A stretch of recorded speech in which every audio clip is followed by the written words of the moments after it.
वंदितु सौवसिद्धे धुवमचलमणोममं गदिं पते ओचामि समय पावड मिनमो सुध केवली बणिनम नमः समय साराय स्वानुभूत्या चकासते चित् स्वभावाय भावाय सर्वभावान् करचिने।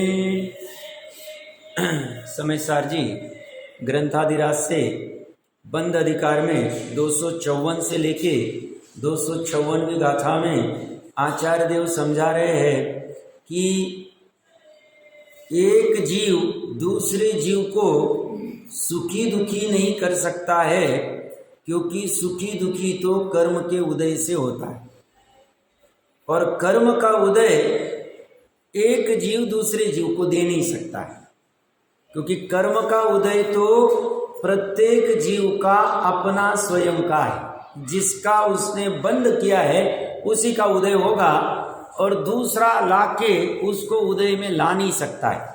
और ऐसे ही पर द्रव्य पर जीव मुझे सुखी दुखी करे ऐसा भी संभावना नहीं है, क्योंकि कर्म के उदय से सुखी दुखी होता है और पर जीव मुझे कर्म दे नहीं सकता है। बात इतनी सी है, कर्म का उदय नहीं दे सकता है। वर्तमान योग में भी बहुत सारी घटनाएं हम देखते हैं, उसको अगर अच्छे बारकाई से देखें तो ये क्या कह रहे हैं और वर्तमान योग की घटना क्या कह रही है, उसका मिलान हम कर सकते हैं। जैसे नगरजन चाह रहे कि आदिनाथ भगवान का को जो चाहिए हम उनको देके सुखी करें। 7 माह से ऊपर का समय हो गया है, हर रोज वो निकलते हैं, कोई धन दे रहा है, कोई अपनी लड़की को दे रहा है, कोई क्या कर रहा है, कुछ ना कुछ देके आदिनाथ भगवान को हम सुखी कर देवे। आहार के लिए निकले, उनको समझ में नहीं आ रहा। तो आदिनाथ भगवान के अंतराय कर्म का उदय है, यह सुखी कराना चाहते हैं नगरजन, फिर भी सुखी नहीं करा पा रहे। सुखी नहीं करा पा रहे मतलब उनको भोजन का विकल्प है और उनको भोजन नहीं करा पा रहे। भोजन का करा देते तो भोजन का विकल्प शमित हो जाता। कोई कहेगा साहब तीर्थंकर का जीव है, इतने ऊंचे जीव और मुनिराज है, उनको कहे को जो भोजन में राग होगा। भोजन में राग हुए बिना वह मुद्रा धारण होती नहीं है।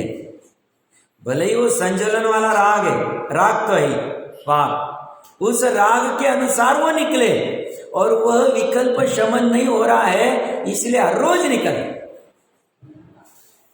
तो अगर नगरजन सुखी कराने के भाव तो है, पर सुखी क्या करा पा रहे और ना उनके अंतराय कर्म को बदल पा रहे।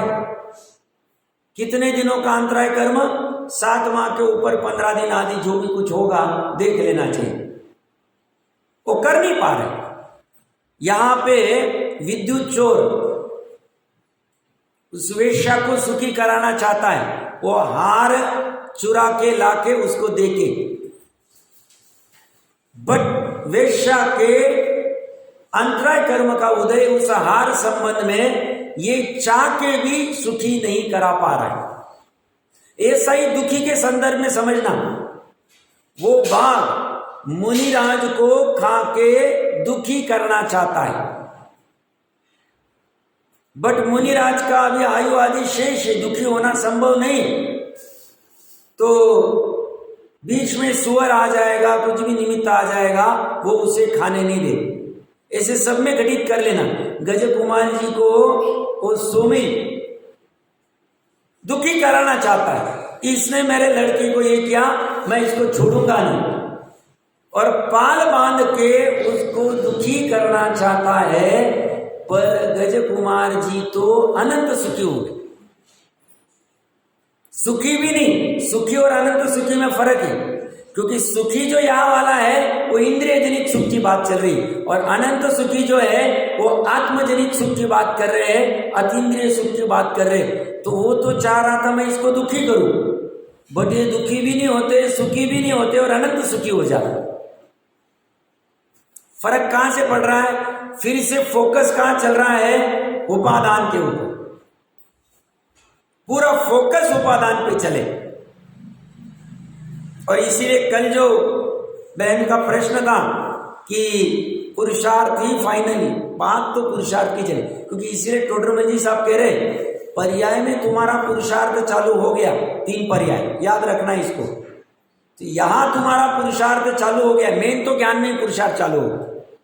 ये दोनों को अभी गौन कर दो, क्योंकि पहले जाने बिना श्रद्धान किसका करे, आचरण किसका करे? आचरण जो करना है जाना ही नहीं, क्या आचरण करने योग्य और क्या श्रद्धान करने योग्य, किसको अपना कर्म कहने अहम करने योग्य है और किसको पररूप में अहम करने योग्य है।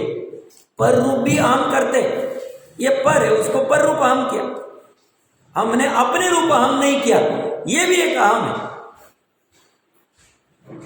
तो ये कहां से हुआ? ज्ञान पूर्वक ही हुआ। इसीलिए ज्ञान में ही पुरुषार्थ, पुरुषार्थ जो तत्व विचार का कहा है, तत्व चिंतन का कहा है, ये ज्ञान की पर्याय की ही बात चल रही। और इसीलिए मति पूर्वक जो श्रुत ज्ञान है, जो संधि पंचेंद्रियों को ही होता है विशेष क्वालिटी का, उसी पे फोकस करके बात कही गई है। इस ज्ञान में सम्यक पुरुषार्थ करें। इस ज्ञान को पुरुषार्थ क्या करना है? वस्तु व्यवस्था को, कर्म व्यवस्था को समझना है।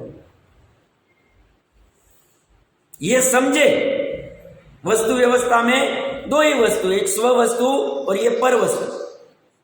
ये नौ कर्म है, ये द्रव्य कर्म है और ये भाव कर्म कह दो, पर्याय कह दो, अपनी वाले, अपने वाले विकारी आदि भाव।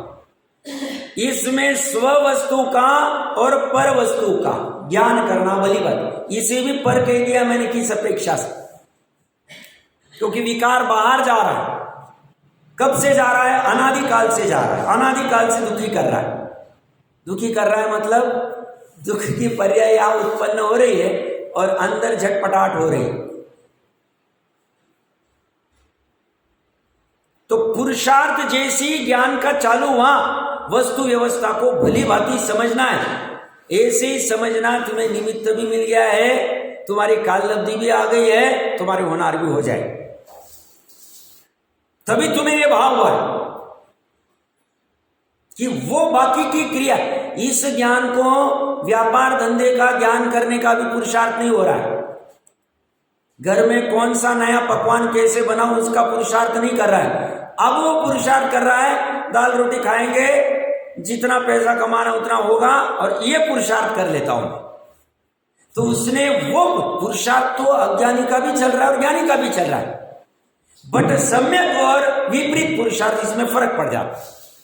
जो पुरुषार्थ स्वभाव तरफ लेके जाए उसे सम्यक पुरुषार्थ कहें, और जो पुरुषार्थ स्वभाव से विमुख लेके जाए, पर में लेके जाए, वह विपरीत पुरुषार्थ रहेगा। पर में किस अपेक्षा से?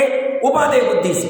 पर में तो ज्ञानी भी जाते हैं, पर में तो ज्ञानी भी जाते हैं, बट ज्ञानी पर में पर रूप जानने रूप जाते हैं, उपादेय बुद्धि से नहीं जाते, उदासीन बुद्धि से जाते, हे बुद्धि से जाते। बात इतनी सी। तो प्रथमान योग की घटनाएं भी कहती है, और नहीं प्रथमान योग के ऊपर विश्वास है, ऐसा तो कोई है नहीं, बट मैं और चोट पे लगाता हूं। और वर्तमान में हमारे आसपास में जो घटनाएं होती, स्वयं के साथ में, परिवारजनों के साथ में, मित्रों के साथ में, समाजजनों के साथ में, आसपास में, भाई बंधु आदि के साथ में, वहां से भी प्रत्यक्ष प्रमाण से निर्णय कर सकते हैं कि कोई व्यक्ति इस व्यक्ति को सुखी करना चाह रहा है, और उसके लिए उसे जिससे सुख होगा, ऐसी वस्तु, ऐसी क्रिया, ऐसा कार्य होते हुए भी इसके असाता वेदनीय पाप का उदय है, ये दुखी हो जाता। और कोई व्यक्ति इस व्यक्ति को दुखी करना चाहता है, कुछ भी करके मैं इसका बुरा करूं, ऐसा ये व्यक्ति चाहता है इस व्यक्ति के प्रति दुखी करने के लिए, बट इसके साता वेदनीय का उदय है, वो दुखी कर नहीं पाता। बात इतनी सी। कर्म का उदय, कर्म का उदय भी निमित्त रूप में, ये कल अपनी चर्चा विस्तार से हुई। कर्म तो सिर्फ दिखाने मात्र के लिए कि भाई किसकी उपस्थिति में ये सुख की पर्याय हुई, तो बोलते सातावेदनीय के। सातावेदनीय क्यों उदय में आया? अभी ये तो इसको दुखी करना चाह रहा है, बट इसके सातावेदनीय क्यों उदय आया? पीछे ऐसा स्टॉक लेके बैठा था, पीछे इसने ऐसे कोई परिणाम किए थे जिससे सातावेदनीय कर्म का आश्रय हो गया था, और अभी उसके उदय की योग्यता है। सामने वाला बुरा कर रहा है और या सातावेदनीय के उदय में अच्छा हो रहा है। तो ये पूरा प्रकरण क्यों लिया कुंद आचार्य देव ने? जो अहम है इस व्यक्ति को कि मैंने इसको सुखी किया, दुखी किया, इसके अहम को तोड़ने के लिए यहां से निकाल के यहां लेके आए, कर्म की व्यवस्था द्रव्य कर्म पे लेके आए। फिर आगे उसको जहां प्रकरण आएगा समझाएंगे, ये भी निमित्त मात्र है। ये अपनी योग्यता से, अपने पुरुषार्थ से सुखी और दुखी हुआ है। बाहर के बाकी सब निमित्त रूप में आएंगे। और निमित्त में कहना है, मैंने कल कहा था, चारित्र की और श्रद्धा की पर्याय भी सुखी दुखी होने में निमित्त मात्र है। ये या दुखी हुआ तो क्यों साहब? तो बोलते दर्शन मोह और चारित्र मोह का उदय, मतलब कर्म का नहीं, इसके चारित्र के विकार और श्रद्धा के मिथ्या श्रद्धान की वजह से ये दुखी। या ये सुखी क्यों है? तो चारित्र का विकार थोड़ा घट गया, इच्छा का थोड़ा शमन हो गया, इसकी वजह से सुखी हुआ। ये भी निमित्त का कथन है दो पर्याय के बीच। तो कोई कहेगा साहब ये सुखी दुखी तो पर्याय अपने आप हो रही है, हमें क्या करना है? वो कहते हैं हो तो अपने से स्वयं के षटकारक से ही हो रही है, बट ऐसी वस्तु व्यवस्था है क्या? पर्याय भी अपने स्वतंत्रता से होती है क्या? क्रम से होती है क्या? निश्चित काल में होती है क्या? खचित है क्या? किलित है क्या? और ऐसा अगर है तो ऐसी वस्तु व्यवस्था को समझकर उसका ज्ञान पूर्वक श्रद्धान करना हमारा काम है। ये हो जाए तो हम सहज हो जाए। फिर बाहर में कुछ घटे और यहाँ झटपटाट हो जाए, आकुलता हो जाए, ऐसा होगा नहीं। और यहाँ पे आकुलता उत्पन्न हो रही तो वस्तु व्यवस्था ठीक से समझी नहीं, वस्तु व्यवस्था ठीक से समझी नहीं। समझी रहती थी ज्ञानी भी बाहर में कुछ परिस्थिति उत्पन्न होती तो प्रयास करते हैं, नहीं करते ऐसा नहीं, बट उस प्रयास में भी श्रद्धा और ज्ञान जुड़ती नहीं, उपादेय बुद्धि से इतना फर्क पड़ जाता। मतलब जैसे भरत चक्रवर्ती को बाहुबली मिलने भी नहीं आ रहा, बड़े भाई को प्रणाम भी नहीं करने आ रहा, ऑफर दे दी और कुछ नहीं, जा जा गले मिलने आ जा, ऐसी बड़ा भाई कैसे आएगा, तू आ जा। ये ऑफर देने के बाद भी नहीं आ रही है, तो यहाँ पे भरत चक्रवर्ती के सुख गुण की दुख की पर्याय हुई, तभी तो वह फिर अखाड़े में उतरता है। ऐसे क्यों? अगर दुखी नहीं था अखाड़े में क्यों उतरता? ठीक है, नहीं मिला तो नहीं मिला, बाकी के इस पे से हो जाएगा। बट ऐसा नहीं, चारित्र कह रहा है नहीं, ये इतना नहीं मिलेगा तो वहां नाम कैसे लिख पाऊंगा? तो इतना तो चाहिए। तो यह चारित्र को भी विकार हुआ है और यह दुख के पर्याय में भी, तभी तो वो चक्रवर्ती रह के उतरने को तैयार हो गया। अदरवाइज चक्रवर्ती तो बच जाता है, बाकी के सब आके खड़े हो जाते, बट हुंडा अवसर पड़ी काले मान भंग होगा, ये आश्चर्य में आएगा। तो यहां हुआ बस। और उसमें भी उस समय भी भरत चक्रवर्ती की श्रद्धा और ज्ञान में मिथ्यात्व और अज्ञान नहीं। श्रद्धा कह रही है ये क्यों उलझी हुई, इस एक के पीछे तो सब नश्वर है, मेरा तो सही वैभव ये है, या क्यों नहीं, ये भी इसमें पूरी लीन क्यों नहीं होती है? क्यों मुनिपना अंगीकार मैं अब नहीं कर पा रहा हूं? क्यों शपक श्रेणी चढ़ नहीं पा रहा हूं? ऐसा श्रद्धा अभी विकल्प और ज्ञान, ये सबका तमाशगीर हो रहा है। ज्ञान ये भी जान रहा है कि ये बाहुबली मुझे न आके दुखी कर रहा है निमित्त रूप में। यहां पे मेरे असाता का उदय, भरत चक्रवर्ती की भी असाता का उदय। क्यों? तभी तो वो आया नहीं ना देने, तभी तो एग्री नहीं हो रहा, सामने से कहा ऑफर दे रहा है। तो यहां उसके भी असाता का उदय है, अंतराय का उदय है कि अभी इमीडिएटली नहीं मिलेगा, बट यहां मिथ्यात्व नहीं, चारित्र मोह का उदय है, चारित्र मोह का उदय है, अंतराय का उदय है और असाता का उदय है। बाहर में बाहुबली खड़ा है, बाहुबली को किसने खड़ा किया? असाता कर्म के उदय ने खड़ा किया। अभी ये भी जड़, इसे पता नहीं, बट निमित्त नैमित्तिक संबंध है असाता कर्म के उदय में और बाहुबली के खड़े होने। बाहुबली अपना परिणमन कर रहा है, बाहुबली बोलेगा ये ऐसी पूरी प्रोसेस होगी, मुझे अभी जाना है।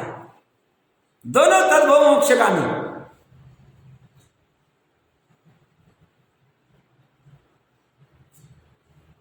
तो इसको ज्ञान नहीं कि इसके आसाता का उदय है और मैं निमित्त चाहिए। बाहुबली को भी ऐसा ज्ञान नहीं, वो उस समय छद्मस्त थे। और ना कर्मों को ज्ञान ही इसको खड़ा करूं, बट निमित्त नैमित्तिक संबंधी दो में। तो असाता के उदय में प्रतिकूल सामग्री खड़ी हो जाती है, साता के उदय में अनुकूल सामग्री खड़ी हो जाती है।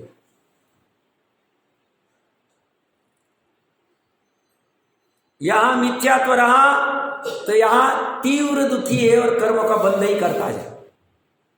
सभी प्रकृतियों का बंध हो रहा है। शुभ प्रकृति का तो शुभ भाव होगे तो होगा, अशुभ प्रकृति का तो बंध जोरों थाम से चल रहा है। और यहां सम्यक दर्शन रहेगा तो ये दर्शन मोह का उदय नहीं है, यहां मिथ्यात्व नहीं है, या चारित्र मोह रहने दो, औदैहिक अज्ञान है बट शैक्षणिक अज्ञान नहीं, कुमति ज्ञान नहीं। और उसकी वजह से यहां पे साथ साथ में अतीन्द्रिय सुख का भी वेदन चल रहा है साथ। क्यों? क्योंकि मैं ये हूं ऐसा अहम, मैं ये हूं ऐसा लब्धि में जानना पड़ा हुआ है, और उसके बलबूते पे सुख की अवस्था निरंतर चलती रही, अनाकुलता वाले सुख। बाद में परिस्थिति के अनुसार कमजोरी वश, मजबूरी वश उपाय किए जाएंगे। उपाय तो ज्ञानी के भी चलेंगे छठवें गुणस्थान में, बुद्धिपूर्वक। आहार को निकल रहे, अभी ये जो उपाय कर रहे आहार को निकलने, ये विकल्प है, स्वयं का विकल्प। मुनिराज निकल रहे आहार के, या कोई वस्तु उठाने का भाव हुआ, विकल्प खड़ा हुआ। अब निर्विकल्प रह नहीं पा रहे तो लगा कि पीछे कमंडलों आदि को उठा ले, बट उठाते वक्त साथ में वो भी भाव बना रहेगा कि इसको देख सोच के उठाओ, साथ साथ चलता है। ये थोड़ा सा नए नए जीव चकरा जाएंगे, ये सब गड़बड़ कैसी चलेगी, बट जैसे जैसे स्थिर होते जाएंगे स्वाध्याय में, समझते जाएगा, तब पता चलेगा इसका भाव क्या है। इसका भाव समझ में आए कि इतनी महिमा आती है इस वस्तु स्वरूप के बारे में, सर्वज्ञ के बारे में, गंधर्व आदि आचार्यों के बारे में, विद्वत परंपरा के बारे में, कि इन्होंने क्या गजब काम कर दिया। वस्तु स्वरूप को शब्दों में लिख दिया है कठिन, क्यों? वस्तु स्वरूप जटिल है, वस्तु स्वरूप अनेकांतमयी है। अनेकांतमयी वस्तु स्वरूप को कथन करना ये भी एक कला, शादवाद से बुद्ध अन्य नहीं कर सकते, क्योंकि अन्य अन्यथा कर देंगे, यथार्थ नहीं करेंगे, शाद नहीं लगाएंगे वहां पद के अंदर। प्रकरण क्या चल रहा है? अपना सुखी दुखी कर। ये इतना विस्तार से क्यों सुन रहे, समझ रहे कि कुछ भी करके अब गृहस्थी आदि में रहते हुए भी हम भी इन ज्ञानियों के जैसे पर द्रव्य में सुख बुद्धि, दुख बुद्धि, या मैं पर को और पर मुझे, या मैं पर को मार या पर मुझे मार आदि की जो मिथ्या मान्यता है मेरी, कुछ भी करके छूट जाए अगर होगी तो। नहीं, ये तो बहुत ही अच्छा है, उसको बनाए रखें सम्यक मान्यता। बट इसमें वचन लेवल पे फिर से मत लेना। कोई ये पढ़ के सुन के वचन से बोलने लग जाए तो उसे ऐसा लगता है मैं ऐसा मानने लग गया हूं और मैं ज्ञानी हो गया हूं, मैं सम्यक दृष्टि। वो कहते हैं वचन की क्रिया यह पुद्गल की है, भाषा वर्णना की। इसमें भ्रम हो सकता है खड़ा, ये तो अभिप्राय से उखाड़ना पड़ेगा। अभिप्राय से उखाड़ना मतलब भ्रम स्वयं ने बनाया, स्वयं को तोड़ना पड़ेगा। स्वयं कैसे तोड़ेगा? क्या ये कह रहे ऐसा ही है, इसका जब विचार करेगा तो उसको निर्णय हो। और विचार करने के लिए वो पुरुषार्थ में आए, वो स्टेप में आए, उसके बिना वो पॉसिबल नहीं, अशक्य। अपने प्रकरण पे जुड़ते हैं। 475 वाला गाथार्थ तो हमने पूरा पढ़ लिया था। लास्ट लाइन पे टीका में अमृतचंद्र आचार्य देव कह रहे, प्रथम तो जीवों को सुख दुख वास्तव में अपने कर्म उदय से ही होता है। या ही लगाया मतलब प्रथम तो जीवों को सुख दुख वास्तव में अपने कर्म उदय के निमित्त से ही होता है, क्योंकि अपने कर्म उदय के अभाव में सुख दुख होना अशक्य है। यहां कर्म के अलावा नो कर्म से ही होता है, क्योंकि नो कर्म भी तो निमित्त है। वहां ही भी नहीं लगाया और उसकी चर्चा ही नहीं की। कारण है क्योंकि वो नियामक नहीं, ये नियामक, ये निमित्त नियामक। जब जब जीव यहां सुखी या दुखी होगा उस अनुसार यहां पे कर्म का उदय होगा ही होगा। सुखी होगा तो सातावेदनीय का, दुखी होगा तो असातावेदनीय, नियामक। ये नो कर्म बदल सकता है, जिसके निमित्त से या सुखी दुखी हुआ को बदल सकता है। वही वस्तु अभी सुखी कर रही है, शाम को वही वस्तु दुखी कर रही है, ऐसा भी हो सकता। वही व्यक्ति सुबह सुखी कर रही है, सुबह जैसे ही घर पे गया, बच्चे ने एक गिलास पानी लेके आ गया और इस जीव को बहुत अच्छा लगा, कितना मेरा विनयवान बच्चा, एक गिलास पानी लेके आ। और शाम को वही बच्चा वापस 4 बजे के आसपास पानी का गिलास लेके आ गया और हम फोन के ऊपर कुछ अर्जेंट बात कर रहे थे। जो समझता नहीं मैं फोन पे बात कर रहा हूं, बीच में पानी लेके आ गया। प्रकरण वही, परिस्थिति वही, दोनों समय पानी लेके आ गया। एक बार सातावेदनीय का उदय इसलिए यहां सुखी लग रहे, असाता का उदय दुखी लग रहे, क्योंकि उसको इंपॉर्टेंस। साहब वो कोई कहेगा साहब सुबह में ऐसा फोन पे बात नहीं कर रहा था, शाम को फोन पे बात कर रहा था, इसकी वजह से। भैया समान सिचुएशन होते हुए भी ऐसा चलेगा कैसे? सुबह मान लो बच्चा कुछ जिद पे अड़ गया, कोई चीज मुझे चाहिए, बच्चा जिद पे अड़ गया और पिता को कुछ बुरे शब्द भी कह दिए। फिर भी पिता के सातावेदनीय का उदय था, उसको सुखरूप लगा, बच्चा है बोलता है, क्या फर्क पड़ता। और वही बच्चा या वही मित्र, कोई भी ले लो, अपने को तो क्या बच्चे से भी दुश्मन नहीं और मित्र से भी दुश्मनी नहीं। तो यहां वही व्यक्ति अन्य समय में वही चीज कहता है और इसे बुरी लग जाती, दुखी हो जाता है, या आसाता का उदय। व्यक्ति वही, शब्द भी वही, सिचुएशन भी वही। हमें समझ में नहीं आता है, सुबह तो ये कुछ बोला नहीं था, कल तो ये कुछ नहीं था, आज क्या हो गया, ये मूड क्यों स्विंग होता है, ये क्या प्रॉब्लम हो गया है। प्रॉब्लम कुछ नहीं है, ये पीछे वाला दिखता नहीं है। निमित्त रूप में कर्म उदय और नैमित्तिक रूप में जीव के ये भाव का वैसा चल, ये पर्याय बदलती रहेगी, बदलती रहेगी। ये साइंस दुनिया को खबर नहीं, जैनियों को ही पता है, और इसलिए सब दुखी। बाहर में उपाय सब बाहर चल रहे। ये जीव दुखी है और दुख दूर करने के लिए उपाय तो करता है, बट इसके सभी उपाय झूठे हैं। टोडरमल जी साहब गजब।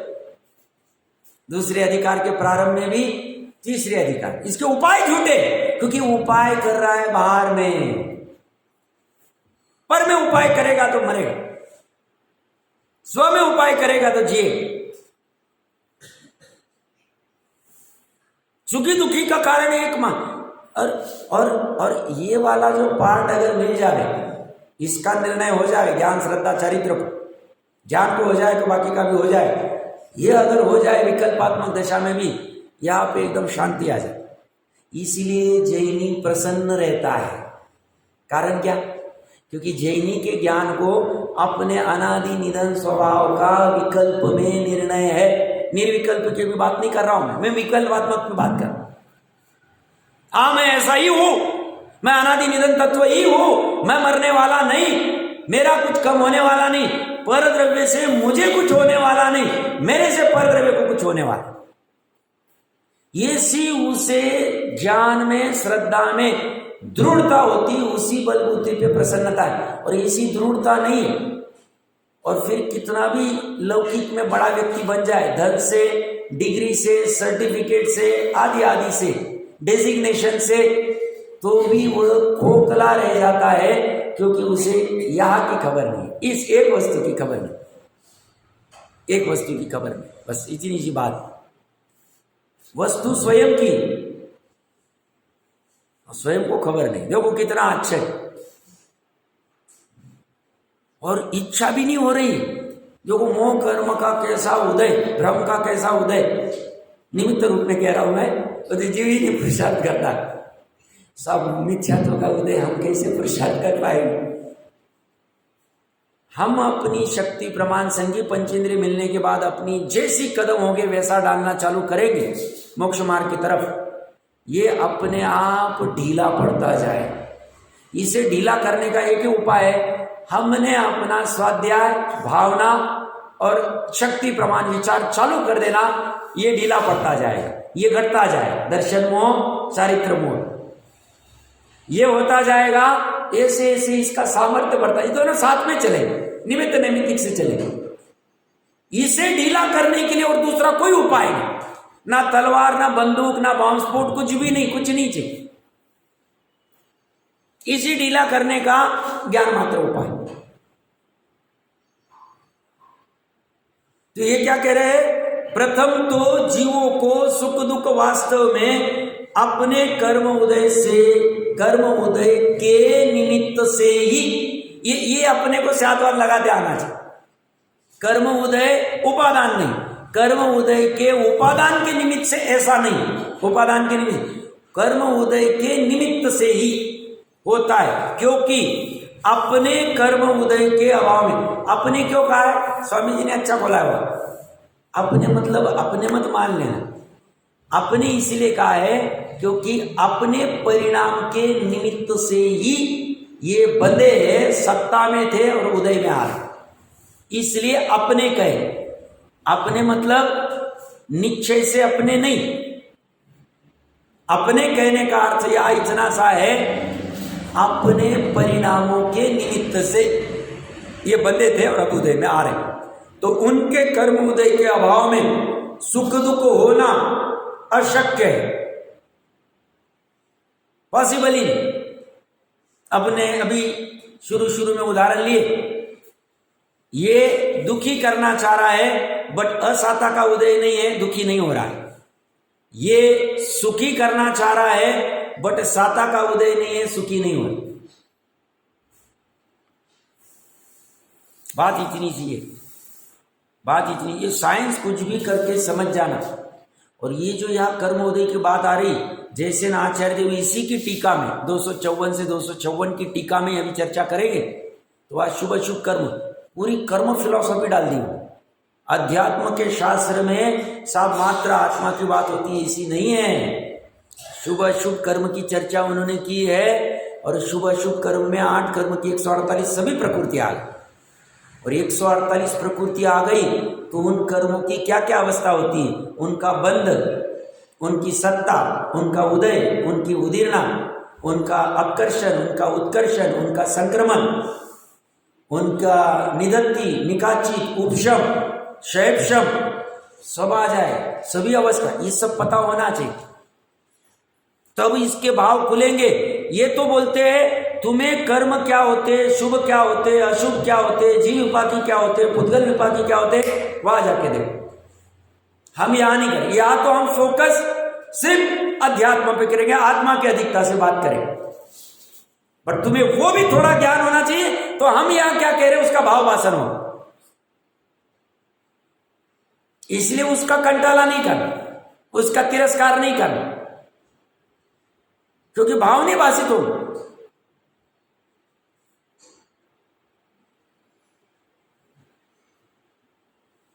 तो और अपना कर्म दूसरे के द्वारा दूसरे को नहीं दिया जा सकता,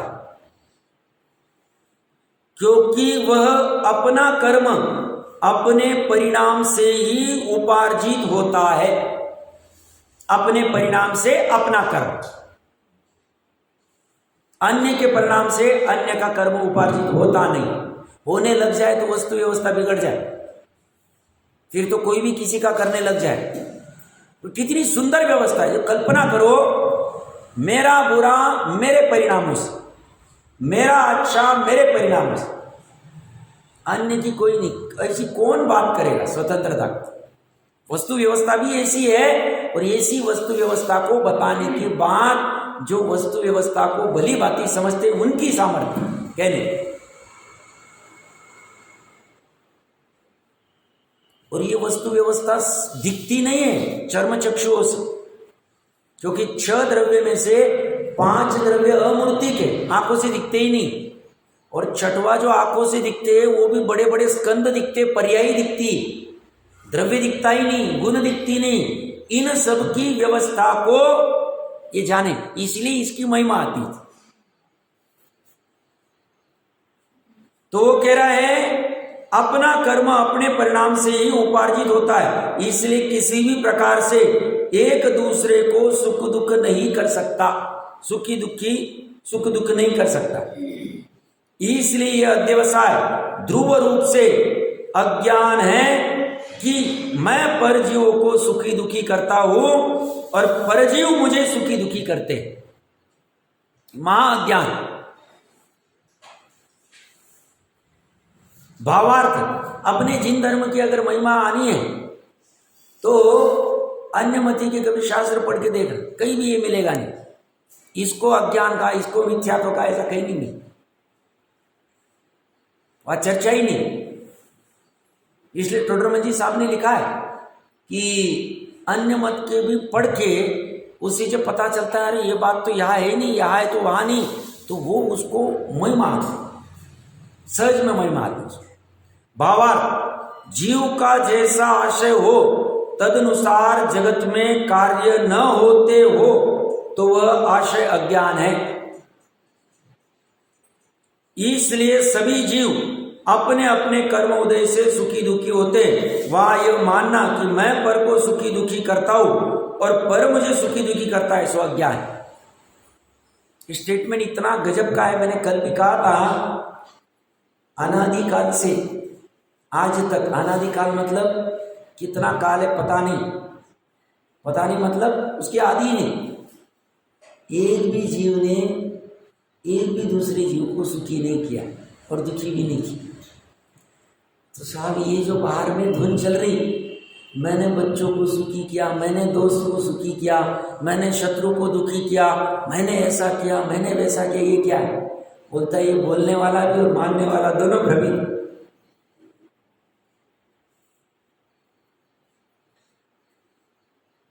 दोनों भ्रमित।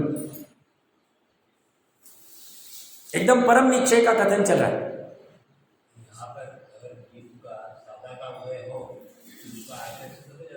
तो आशय, हाँ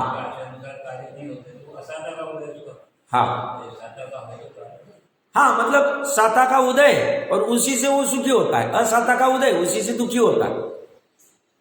बाकी पर द्रव्य से नहीं होता है। पर द्रव्य जो अहम करके बैठा है, हाँ, पर द्रव्य जो अहम करके बैठा है कि मैं सुखी दुखी करता हूं, मैं नहीं रहूंगा तो घर कैसे चलेगा, मैं पैसा नहीं कमाऊंगा तो घर के लोग सुखी कैसे? कौन कपड़ा लाएगा? कौन इतनी फीस पे करेगा? कौन गाड़ी चलाएगा? कौन खाना पिलाएगा तुमको? कौन खाना? तुमको पता क्या है? तुमको तो समझता ही नहीं कुछ। ये बहुत अहम होता है, पुरुषों में भी बहुत अहम होता है व्यापार धंधे का। क्यों? अज्ञान है, इसलिए होता है।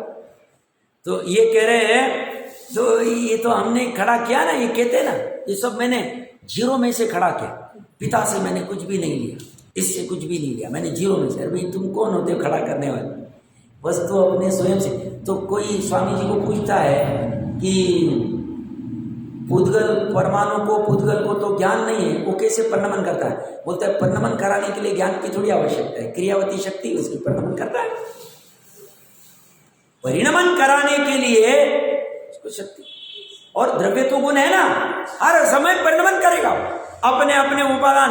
रसगुण के अनुसार करेगा, गंधगुण, वर्णगुण सब अपने अपने अनुसार का। कोई किसी पे डिपेंड कहाँ है? ज्ञान होगा तो ही परिणमन होगा, ऐसा थोड़ी। वस्तु का परिणमन सहज चल रहा, सहज चल रहा। तू करता क्या काम? तो ये कह रहे हैं निमित्त नैमित्तिक भाव के आश्रय से किसी को किसी के सुख दुख का करने वाला कहना सो व्यवहार है, उपचार है, असत्यार्थ है, झूठा। झूठा है मतलब परम निश्चय से ऐसा नहीं। ये किसी को किसी में मिलाकर कहा गया, और किसी को किसी में मिला के जब कहा जाता है उपचारी होता है, सत्यार्थ नहीं होता है, और माना भी नहीं जाता है। जो कि निश्चय की दृष्टि में कौन है? बार बार निश्चय व्यवहार इसलिए आता है, जिस भी जीव का सच्चा सुख प्रकट होगा निश्चय की विषय वस्तु के आलंबन से ही होगा। आज तक जितने जीव सुखी हुए व्यवहार से एक भी जीव सुखी नहीं हुआ, व्यवहार की विषय वस्तु। शरीर को जीव का कहा जाए, ये मेरा शरीर, व्यवहार का कथन, उससे सुखी एक भी नहीं हुआ। बस उसका फायदा इतना, ये व्यवहार क्यों किया? ये शरीर मेरा है, मतलब इसके बाहर मैं नहीं हूं, बस इसका इतना बड़ा काम है। तो मुझे अपनी खोज करनी है तो शरीर के अंदर ही करनी है, बाहर में कहीं करने की आवश्यकता नहीं। इतनी बात कह दी, बस बात इतनी। उसका ये फायदा है व्यवहार। ये तुम्हारा घर है ऐसा कहते ही इसके बाहर वाले दूसरे घरों में मुझे घुसना नहीं, तो मेरा इतना फायदा हो, तो मेरा उपयोग उतना बच गया। तो मेरा उपयोग मात्र एक घर के ऊपर ही सीमित हो गया। तो व्यवहार का भी अपना प्रयोजन है, बट यथार्थ काम निश्चय की वस्तु से ही होगा। तो व्यवहार का आलंबन लेके निश्चय की वस्तु तरफ जाना, निश्चय की वस्तु को ग्रहण करना। ग्रहण कौन करेगा? पर्याय। ये भी एक आश्चर्य। अपने को 8 आश्चर्य 9 आश्चर्य कितने होंगे, ये सब एक एक आश्चर्य, एक गजब आश्चर्य। एक समय की पर्याय अनादि निधन वस्तु को ग्रहण कर लेती, ग्रहण करके अगले समय में नई पर्याय उत्पन्न होती, वो भी ग्रहण कर लेती, वो भी वैसी वेदन कर लेती, वो भी वैसी प्रतीति कर लेती। और अनुसूत रूप से जो पूरी श्रृंखला चलती है, एक के बाद सब में मैं त्रिकाली हूं, मैं त्रिकाली हूं, मैं अनादि निधन, मैं अनादि, ऐसा अनुभव, ऐसी प्रतीति, ऐसा जानना बना रहे। कैसी गजब व्यवस्था है। एक समय की पर्याय की सामर्थ्य देखना। देखो अनादि निधन वस्तु कारण की अपेक्षा से तो महिमा गाई जाए कि भाई किसको हमने दृष्टि में लिया, वह वस्तु वैसी की वैसी बनी रही, इसलिए हमें बाधा नहीं हुई उस अपेक्षा से। और इस वस्तु की भी कमाल देखिए, एक समय की पर्याय उस वस्तु को खींच लेती है, पी लेती है, प्रतीति कर लेती है, श्रद्धान कर लेती है, अनुभूति कर लेती है। पर्याय की भी महिमा आनी चाहिए। ऐसी पर्याय हमारी प्रकट हो रही तो प्रकट होते रहे, और नहीं हो रही तो जल्द से जल्द होए, ये भावना मानी।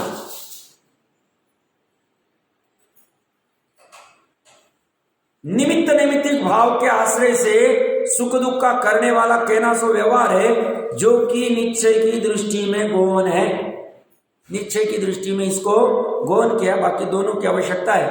तात्पर्योक्ति हिंदी टीका सरसरी नजर से पढ़ते हैं, और आज के लिए होमवर्क है कि इसमें और कुंद कुंद देव की गाथा में और अमृतचंद्र देव के टीका में क्या फर्क है। जैसे ना आचार्य जी ने कुछ नया काम किया है, ये ढूंढ के लाना, अभी पता होगा तो बता सकते हैं तो मजा आ जाएगा, नहीं पता है तो प्रयास करना। देखिए पढ़ता हूं मैं।